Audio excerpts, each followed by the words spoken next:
Hello hi good afternoon. നാടും നഗരവും താണ്ടി വാർത്തകളും വിശേഷങ്ങളും തേടി പ്രയാണം തുടരുകയാണ് റൈഡിംഗ് റിപ്പോർട്ടർ. ജനങ്ങളുടെ പ്രശ്നങ്ങൾ നേരിൽ കണ്ട് പ്രയാസങ്ങൾ ചോദിച്ചറിഞ്ഞ അധികൃതരുടെ ശ്രദ്ധയിലേക്കാണ് ഓരോ റിപ്പോർട്ടും. ഒപ്പം ദുരിതക്കയങ്ങൾ നീന്തിക്കയറിയ പ്രതിസന്ധികളെ മറികടന്ന അതിജീവന കഥകളും കാഴ്ചകളും കൂടിയാണ് റൈഡിംഗ് റിപ്പോർട്ടർ പങ്കുവെക്കുന്നത്. അപ്പോൾ ഇന്നത്തെ യാത്ര തുടങ്ങാം. Let's begin the journey. Riding reporter.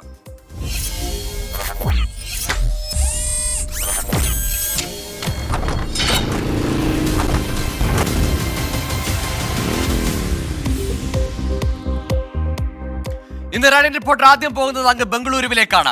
ബംഗളൂരുവിലെ തിരക്കേറിയ നഗരത്തിലേക്കല്ല, സഞ്ചാരികളുടെ പ്രിയപ്പെട്ട ഇടമായ ഒരു സ്ഥലത്തേക്കാണ്. അതിവേഗത്തിലോടുന്ന ബംഗളൂരു നഗരത്തിലെ ജീവിതത്തിൽ നിന്ന് അല്പം ആശ്വാസം കണ്ടെത്താൻ അവിടെ പോകുമെന്ന ചോദ്യത്തിന് ആദ്യത്തെ ഉത്തരമാണ് നന്ദി ഹിൽസ്. മലമുകളിലെ വിസ്മയ കാഴ്ചകൾ ആസ്വദിക്കാൻ വാരാന്ത്യങ്ങളിൽ സഞ്ചാരികളുടെ ഒഴുക്കാണ്. റൈഡിംഗ് റിപ്പോർട്ടർ ഇനി നന്ദി ഹിൽസിലേക്ക് ഒരു യാത്ര നടത്തുകയാണ്. കാണാം നന്ദി ഹിൽസിൽ നിന്ന് അരുൺ പൂപ്പറമ്പ തയ്യാറാക്കിയ റിപ്പോർട്ട്.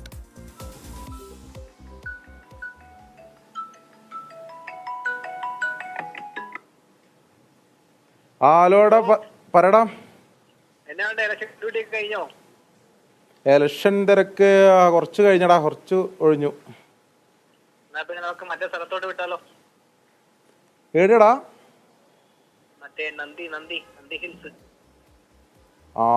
നന്ദി ഹിൽസ് അല്ലേ? എന്നാ പിന്നെ നമുക്ക് പോയേക്കടാ. രാവിലെ രാവിലെയാണ് അവിടെ കുറച്ച് സീനല്ലേ, അപ്പൊ രാവിലെ തന്നെ വിട്ടേക്കടാ, രാവിലെ തന്നെ പോവാം.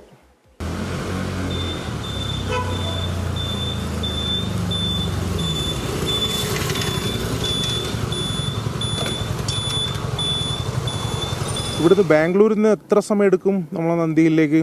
നമുക്ക് നന്ദി ഹിൽസിലേക്ക് ഇവിടുന്ന് ഒരു 60 കിലോമീറ്റർ ആണ് ശരിക്കും. നമ്മളിപ്പോൾ വിട്ട് കഴിഞ്ഞാൽ ഒരു മണിക്കൂർ 1.25 മണിക്കൂർ കൊണ്ട് പിടിക്കാം. ഓക്കെ, നമുക്ക് പോയേക്കാം. ഓക്കെ, പോലോ. ആ,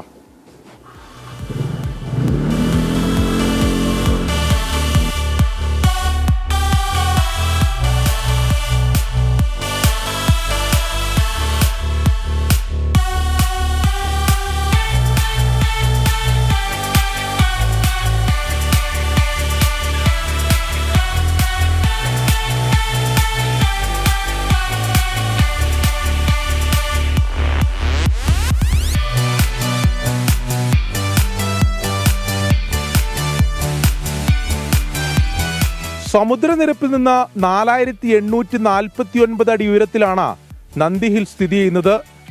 ബംഗളൂരുവിലെ തിരക്കുകളിൽ നിന്നു മാറി ഒഴിവു നേരങ്ങൾ ആസ്വദിക്കാൻ ഏറ്റവും കൂടുതൽ പേരെത്തുന്നിടം. പ്രത്യേകിച്ച് സൂര്യോദയം കാണാൻ ദിവസേന 100 കണക്കിന് സഞ്ചാരികളാണ് നന്ദി ഹില്ലിലേക്ക് ഒഴുകിയെത്തുന്നത്.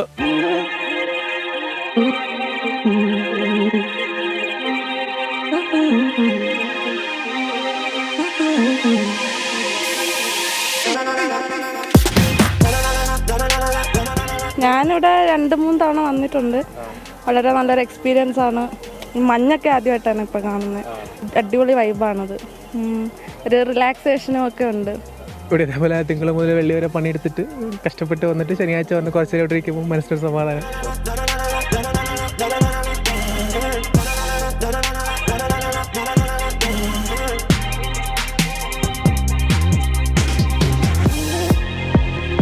മലമുകളിൽ സ്ഥിതി ചെയ്യുന്ന അമ്പലമാണ് നന്ദി ഹില്ലിന്റെ മറ്റൊരു പ്രത്യേകത.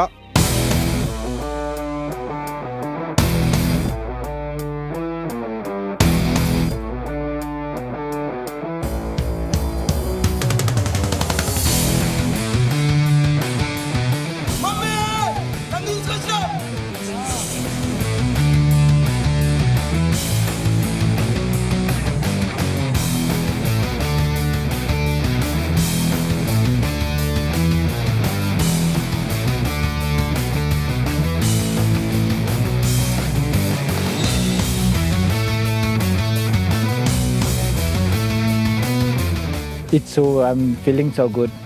It's like amazing place, really. So Nandi hills ಕರ್ನಾಟಕದಲ್ಲೇ ಇದು ಬೆಸ್ಟ್ ಎಕ್ಸ್ಪೀರಿಯನ್ಸ್. ಸೂಪರ್ ಇತ್ತು ಇದು. ಈ ಥರ ಎಲ್ಲಿ ಕರ್ನಾಟಕದಲ್ಲಿ ಎಲ್ಲಿ ಸಿಗಲ್ಲ. ಐ ಥಿಂಕ್ ಇಂಡಿಯಾದಲ್ಲೇ ಸ್ವಲ್ಪ ಬೆಸ್ಟ್ ಎಕ್ಸ್ಪೀರಿಯನ್ಸ್ ಅನಿಸುತ್ತೆ. Morning is a best feel. Morning ಬಂದ್ರೇ Nandi hills is very enjoyable. ಫ್ರೆಂಡ್ಸ್ದು ವಿತ್ ಒಬ್ಬರು ಬಂದರೆ ಎಂಜಾಯ್ ಮಾಡೋಕ್ಕಾಗಲ್ಲ. ಮಿನಿಮಮ್ ಒಂದು 10 ಮೆಂಬರ್ಸು ಗ್ರೂಪು, ಫ್ರೆಂಡ್ಸ್ ಗ್ರೂಪ್ ಬಂದರೆ ಇನ್ನೂ ಸಖತ್ತಾಗಿರುತ್ತೆ. ಕಪಲ್ಸ್ಗಂತೂ ಹೇಳೋದೇ ಬೇಕಾಗಿಲ್ಲ, ಸೂಪರ್.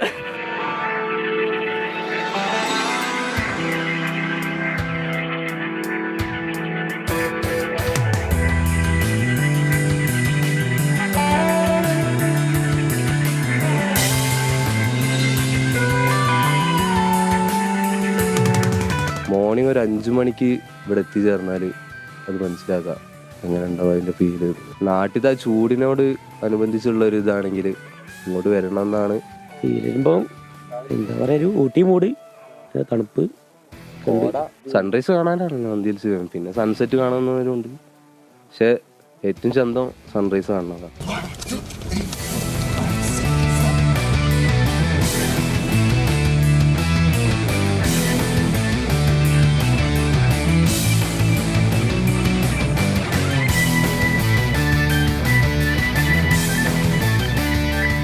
പ്രകൃതിയോടടുത്തുള്ള കാഴ്ചകളും ട്രെക്കിങ്ങും, ഒപ്പം മഞ്ഞു പുതച്ച് വിശാലമായ മലമുകളും.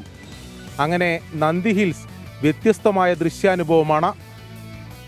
ബംഗളൂരുവിലെ നന്ദി ഹിൽസിൽ നിന്നും ക്യാമറമാൻ സജിൽ ഗുരുവായൂരിനും ജസ്വിനുമൊപ്പം അരുൺ പൂപ്പറമ്പ, 24. അപ്പൊ നമ്മൂര് ബംഗളൂരുവിലെ പ്രിയപ്പെട്ട മലയാളികളൊക്കെ ഇനി നന്ദി ഹിൽസിൽ പോകാത്തവരുണ്ടെങ്കിൽ പോവുക. ഈ പുലർച്ചയിലെ ആ മഞ്ഞുമൊക്കെ ആസ്വദിക്കുക. ഇനി കേരളത്തിൽ നിന്നാണെങ്കിൽ ഈ ചൂട് നിന്ന് ഒരു ചേഞ്ച്, ഏതായാലും ഒന്ന് തണുത്ത് കുളിർന്ന് വരാം.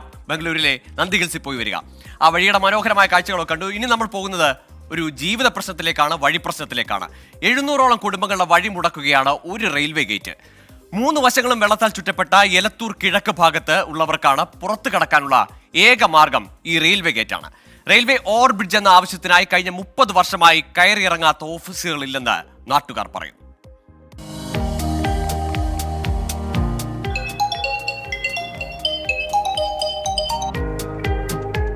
ഹലോ, രാഹുൽ അല്ലേ? അതെ, ഞാൻ എലത്തൂരിൽ നിന്നാണ് വിളിക്കുന്നത്. എലത്തൂർ റെയിൽവേ ഗേറ്റ് ആക്ഷൻ കമ്മിറ്റിൻ്റെ കൺവീനറാണ്.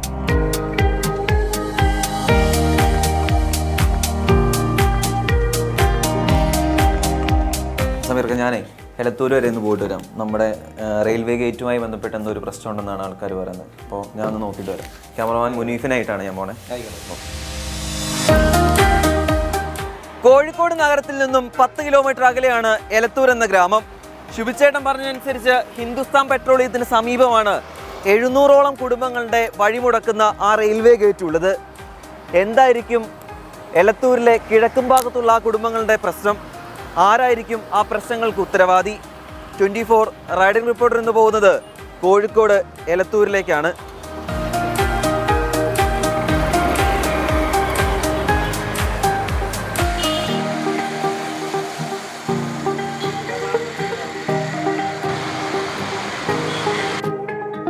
ഇതാണ് എലത്തൂരുകാരുടെ വഴിമുടക്കുന്ന റെയിൽവേ ഗേറ്റ്. ശിവചേട്ടൻ ഫോണിലൂടെ പറഞ്ഞ പോലെ തന്നെ റെയിൽവേ ഗേറ്റ് അടഞ്ഞു കിടക്കുകയാണ്. 2 വശങ്ങളിലും റെയിൽവേ ഗേറ്റ് കടക്കാൻ നിരവധി വാഹനങ്ങളും ആളുകളും കാത്തു നിൽക്കുന്നു.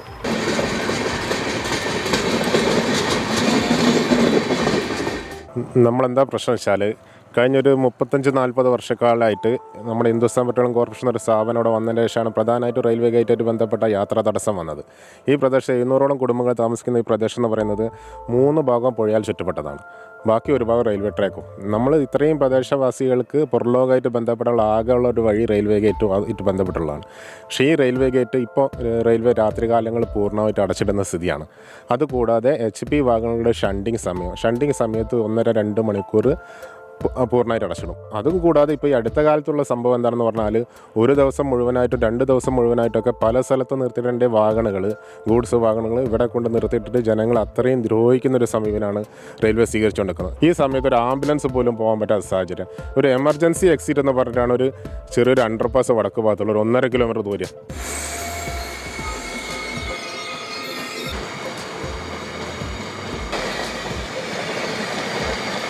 നിലവിലെ പ്രശ്നം പരിഹരിക്കാൻ വേണ്ടി എന്താണ് നിങ്ങൾ മുന്നോട്ട് വയ്ക്കുന്ന ആവശ്യങ്ങൾ?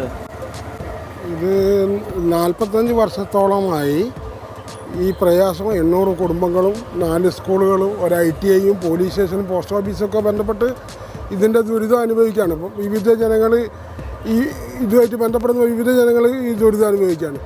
ഈ ദുരിതത്തിൻ്റെ പുറത്താണ് റെയിൽവേയിൽ മറ്റ് സ്ഥലങ്ങളിൽ നിർത്തിയിടേണ്ട വണ്ടി പോലും ഇപ്പോൾ ഈ സ്റ്റേഷൻ അതിർത്തിയുള്ള സ്റ്റേഷൻ മാസ്റ്റർമാർ ഇവിടെ കൊണ്ടുപോയി വെക്കാനുള്ള അനുവാദവും വണ്ടിക്ക് കൊടുക്കുന്നതോടുകൂടി ദുരിതം അതിപ്രയാസകരമായ സാഹചര്യത്തിലാണ് നിലനിൽക്കുന്നത്. ശാശ്വത പരിഹാരം ഒരു ROB കൂടിയുള്ള സാധ്യമാവും.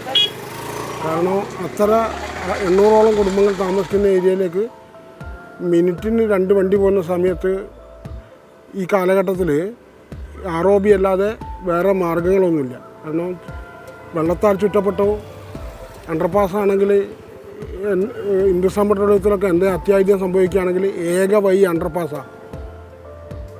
ചുരുക്കി പറഞ്ഞാൽ ആ അണ്ടർപാസ് കൂടെ ഒരു വലിയ ഫയർഫോഴ്സിന് പോകാൻ സാധ്യമല്ലാത്ത റോഡുകളും അതിൻ്റെ ഐറ്റവും ഇതെല്ലാം കൂടെ കണക്കൂട്ടുമ്പോൾ ഇതിൻ്റെ ഉള്ളിൽ ഈ 800ഓളം കുടുംബങ്ങൾ എന്തെങ്കിലും അത്യാഹിതം വരികയാണെങ്കിൽ ഇതിൻ്റെ ഉള്ളിൽപ്പെട്ട് വലിയ ദുരന്തത്തിന് ഉത്തരവാദികളാകേണ്ടി വരും.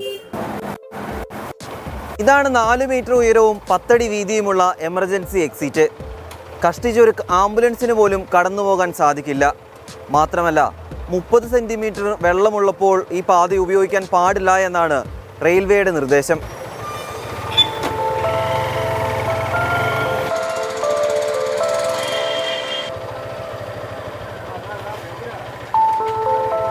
ചേട്ടാ, ഈ റെയിൽവേ ഗേറ്റ് അടഞ്ഞു കിടന്നാൽ എങ്ങനെയാ അത് നിങ്ങളെ ബാധിക്കുന്നത്? എപ്പോഴും അടഞ്ഞു കിടക്കുമോ? എപ്പോഴും ബുദ്ധിമുട്ട് തന്നെയാണ്. ഒരുപാട് ബുദ്ധിമുട്ടുകൾ. കാരണം കുട്ടികളൊക്കെ പിന്നെ സ്കൂളിട്ട് പോകുമ്പോൾ പിന്നെ ട്രെയിൻ്റെ ഉള്ളിൽ കൂടി കടന്നു പോലും മുകളിൽ കൂടി ചാടി ഇറങ്ങലും പല ബുദ്ധിമുട്ടുകളും. കുടിസ് വന്നാലും 2 മണിക്കൂർ 3 മണിക്കൂറൊക്കെ ബ്ലോക്കാണ്. എന്നിട്ട് അതിൻ്റെ ഉള്ളിൽ കൂടെ സ്കൂൾ കുട്ടികളൊക്കെ നോണ്ട് പോവുക ഭയങ്കര വല്ലാത്തതാണ്. ഒരുപാട് സമരങ്ങൾ നടത്തിയതാണ്. എപ്പോഴും ഇവിടെ ഈ വണ്ടികളൊക്കെ വന്നിട്ട് വണ്ടി എപ്പോഴും ഇങ്ങനെ കെട്ടിക്കിടക്കുകയായി. അതെ, ആരോട് പറയാമെന്ന് പറഞ്ഞിട്ട് ഇങ്ങനെ നിൽക്കുകയാണ്.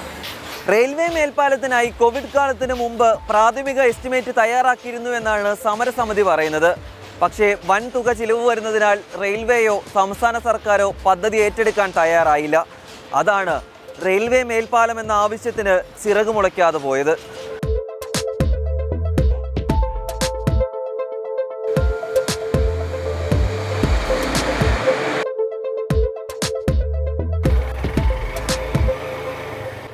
എലത്തൂരിനെ 2ആയി വിഭജിക്കുന്ന ഈ റെയിൽവേ ഗേറ്റ് ഇപ്പോഴും അടഞ്ഞു കിടക്കുകയാണ്. പ്രശ്നപരിഹാരത്തിനായി പ്രധാനമന്ത്രിയുടെ അടുത്ത് മുതൽ വാർഡ് മെമ്പറുടെ അടുത്ത് വരെ ഈ ജനങ്ങൾ എത്തിക്കഴിഞ്ഞു. ഏറ്റവും ഒടുവിലെ പ്രതീക്ഷ മനുഷ്യാവകാശ കമ്മീഷൻ എടുത്ത കേസിലാണ്. അതിലും നടപടി ഉണ്ടായില്ലെങ്കിൽ കുടിൽ കെട്ടിയുള്ള അനിശ്ചിതകാല സമരത്തിലേക്ക് കടക്കാനാണ് നാട്ടുകാരുടെ തീരുമാനം. മുനീഫ് തിരൂരിനും ഹരികൃഷ്ണനുമൊപ്പം രാഹുൽ സുരേഷ്, 24 കോഴിക്കോട്. ഏതായാലും എലത്തൂർ കിഴക്ക് ഭാഗത്തുകാരുടെ ജീവിതത്തിന് മുന്നിലെ സുഗമ ജീവിതത്തിന് മുന്നിലെ ഒരു റെഡ് സിഗ്നലും ഗേറ്റും തടസ്സവുമാണ് ആ റെയിൽവേ ഗേറ്റ്. സുഗമമായി ആശുപത്രിയിൽ പോകാൻ, അല്ലെങ്കിൽ എമർജൻസി ഉണ്ടായാൽ പോകാൻ, സ്കൂളിലേക്കൊക്കെ സമയത്തിന് പോകാൻ. സമയം തെറ്റിയ റെയിൽവേയുടെ ട്രെയിനിന്റെ ഓട്ടത്തിനിടെ നമുക്കറിയാം എപ്പോഴാണ് എങ്ങനെയാണ് ഈ ഗേറ്റ് അടയാൻ പോകുന്നതെന്ന് അറിയില്ല. ഏതായാലും ഒരു മേൽപ്പാലം, അതാവട്ടെ അവരുടെ ജീവിതത്തിലെ ഗ്രീൻ സിഗ്നൽ.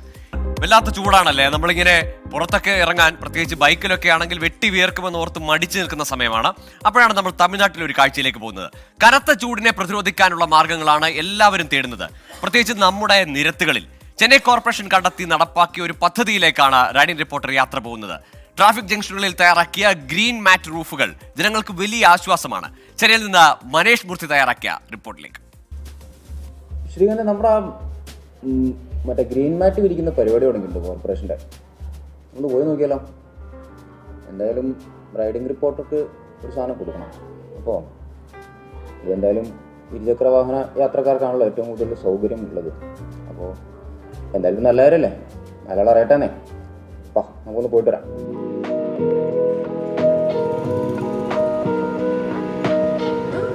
കത്തിരിവെയിലിൻ്റെ കത്തുന്ന ചൂടാണ് തമിഴ്നാട്ടിൽ. പല സ്ഥലത്തും മഴയുണ്ട്, പക്ഷേ അത്ര ഗുണകരമായ രീതിയിലല്ല. എന്നാലും അവിടങ്ങളിലൊക്കെ ചെറിയ തണുപ്പും വലിയ ചൂട് വലിയ ബുദ്ധിമുട്ടില്ലാതെ പോകുന്നുണ്ട്.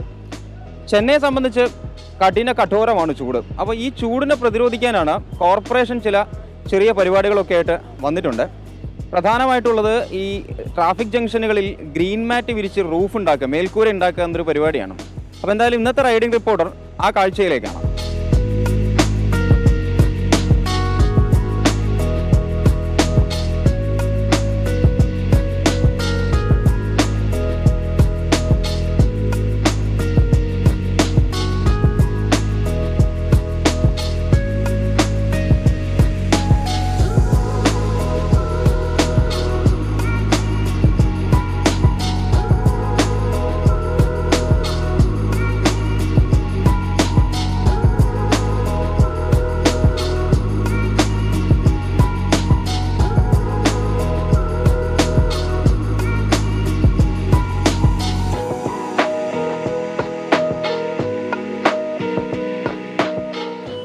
എന്തൊരു ആശ്വാസമാണെന്നറിയോ? കാരണം നമ്മളിപ്പോൾ ഇങ്ങോട്ട് വരുന്ന വഴിക്ക് ഒരു 2-3 സിഗ്നൽ നമ്മൾ കടന്നു വന്നേ, ഏകദേശം ഒരു മിനിറ്റ്, 1.5 മിനിറ്റ്, 2 മിനിറ്റൊക്കെ നമ്മൾ സിഗ്നലിൽ നിൽക്കേണ്ട ഒരു അവസ്ഥയാണ്. പക്ഷേ അത് ആ ഒരു 1.5 മിനിറ്റ് പോലും നമുക്ക് സഹിക്കാൻ പറ്റില്ല, അത്രയും ചൂടാണ്. എന്തായാലും ഇവിടെ ഇതിപ്പോൾ നമ്മൾ ആദ്യം കണ്ട റൂഫ് ചെയ്തൊരു സ്ഥലമാണ്, മേൽക്കൂര ചെയ്തൊരു സ്ഥലമാണ്. ഇത് സെൻട്രലിൻ്റെ അടുത്തുള്ള, ചെന്നൈ സെൻട്രൽ റെയിൽവേ സ്റ്റേഷൻ്റെ അടുത്തുള്ള ഒരു സ്ഥലമാണ്, LICൻ്റെ അടുത്തുള്ള സ്ഥലമാണ്.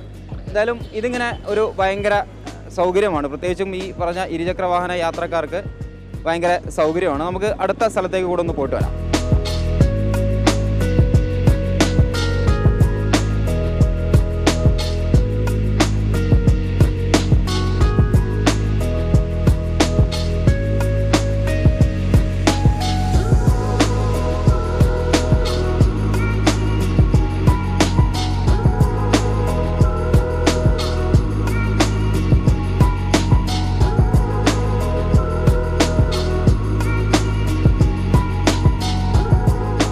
நல்லா போட்டிருக்காங்க, நல்லா வேலைக்கு நல்ல கூலிங்காகவும் இருக்குது, ஒன்றும் பிரச்சனை இல்லை. இதே மாதிரி எல்லா இடத்துலையும் சீரனில் போட்டாங்கன்னா இன்னும் கொஞ்சம் சௌகரியமாக இருக்கும்.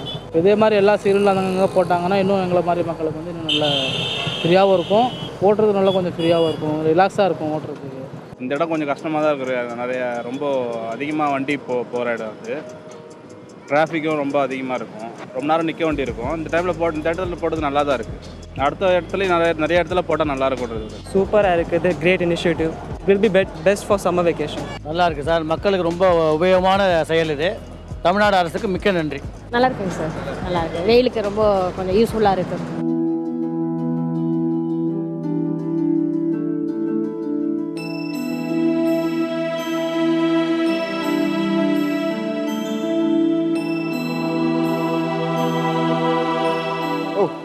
ആ ഗ്രീൻ മാറ്റിനകത്തേക്കൊന്ന് പുറത്തേക്ക് വന്നപ്പോഴേക്കും അസാധ്യമായ ചൂടാണ്.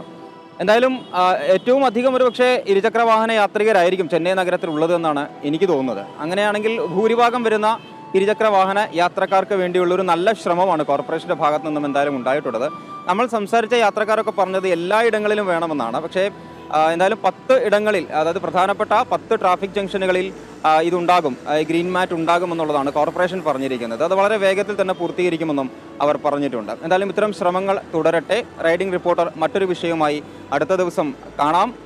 ചെന്നൈയിൽ നിന്ന് ശ്രീകാന്ത് ഗൗരിശപട്ടത്തിനൊപ്പം മനേഷ് മൂർത്തി, 24.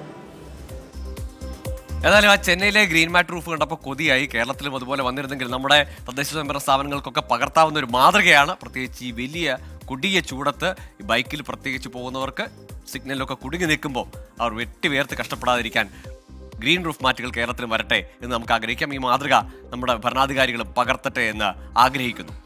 അപ്പോൾ ഇതുപോലെയുള്ള വിഷയങ്ങൾ ജനകീയ ജീവിത പ്രശ്നങ്ങളിലേക്ക്, ഒപ്പം മനോഹരമായ കാഴ്ചകളിലേക്ക് റൈഡിംഗ് റിപ്പോർട്ടർ 24 റിപ്പോർട്ടേഴ്സ് ബൈക്ക് ഓടിച്ചെത്തും.